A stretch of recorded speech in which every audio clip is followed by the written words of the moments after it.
Hello, my Walking with Jesus friends. What does the phrase, time is running out, mean to you?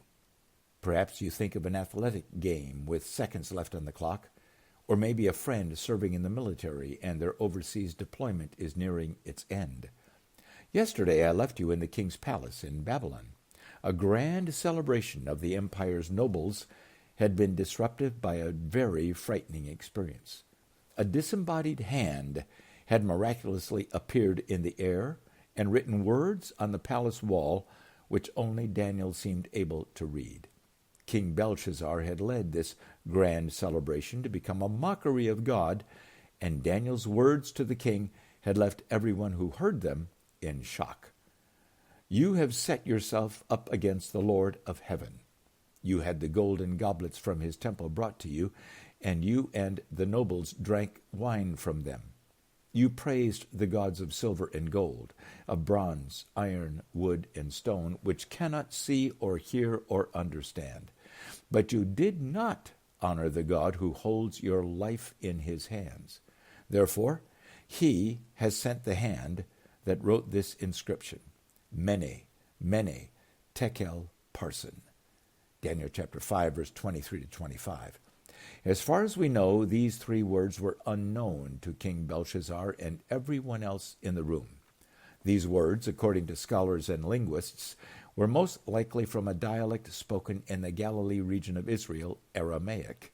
In fact, it was the language Jesus grew up speaking in Nazareth. Daniel did not shy away from chastising the king that he had made a grave error in judgment.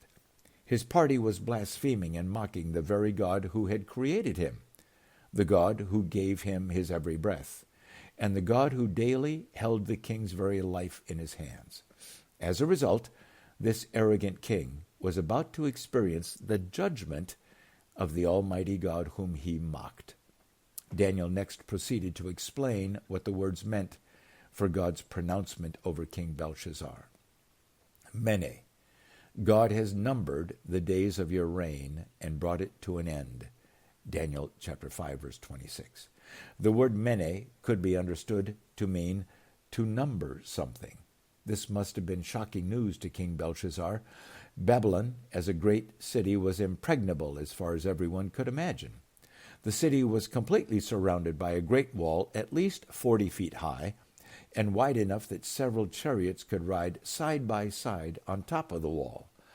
250 watchtowers with watchmen and armed guards were on top of this great wall, providing 24-hour surveillance as far out on the horizon as they could see. The wall was absolutely unscalable, and so thick it was impossible to penetrate. Outside this great wall was a large moat of water all around the city of Babylon, crossed only by drawbridges, which could easily be drawn up if any threatening army was approaching. Entrance through that great wall was guarded by huge gates of iron, which also were impregnable. Inside this great city was sufficient farmland to feed the city for many months, even if the city was under siege, and running through the city was the great river Euphrates, providing more than enough water for every need. The Babylonian forces stationed to guard this great city were seasoned warriors. King Belshazzar had not even a hint of concern for his city, and thus Daniel's pronouncement of doom must have seemed preposterous, yet terrifying. Did Daniel pause, giving King Belshazzar and his officials some time to process this horrifying news? Had the music stopped in the grand banquet hall? Had the servers stopped pouring wine and serving food? Had the highest-ranking officials gathered around King Belshazzar so they could hear Daniel's explanation of the unexplainable hand in the air, which they had all seen write the words on the banquet wall, which now pronounced God's judgment? We have no record that the king or any other official argued with Daniel or questioned him, so Daniel continued, Tekel, you have been weighed on the scales and found wanting. Daniel 5, verse 27. Tekel, in Aramaic, described the method of weighing on a scale to assess value. So, Tekel was used in the market as people purchased food, for instance. I'm confident the significance became quickly evident to King Belshazzar and his 1,000 official guests, most of whom had likely consumed too much food and wine in this lavish party, which was a reflection of the outlandish lifestyle many people lived in Babylon. God was using Tekel to declare the moral deficiency of King Belshazzar and his officials. While they ruled over the most dominant empire in the world, they were corrupt, decadent, immoral, untrustworthy, and fell far short of God's expectations for leadership integrity. I believe Daniel paused again, perhaps this time a lengthy pause, before declaring the final word on the wall and explaining its significance. The combination of Mene and Tekel could only mean one thing. Almighty God was preparing his judgment upon leadership who had failed morally, and their days were numbered. Their leadership would soon come to an end. But if Babylon's defenses were impregnable, the city wall unscalable and indestructible, and the city immune to siege, then Daniel's warning seemed illogical.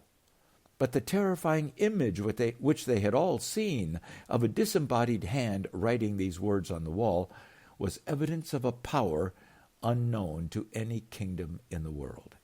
What could it possibly mean for Babylon? Let's pause right here, and tomorrow we'll hear the remainder of Daniel's explanation and witness what God did. For today, let's be wise and consider Mene and Tekel as it relates to you and me, my friends. Mene, do you believe God holds your life in his hands? Do you agree that God created you? You didn't create yourself. And God has given you every breath you've ever breathed, and God knows exactly when, where, and how you will take your last breath. What is your attitude about your mortality, and what choices have you made to prepare for your eternity? Tekel, is God now, or will God someday evaluate the moral condition of your life and mine? What do you think is God's assessment of the morality and moral values of our lives thus far? And what is God's response to what he sees in you and me? Ponder those questions, my friends, and let this worship song help you consider your life from God's perspective. And I'll see you right back here tomorrow.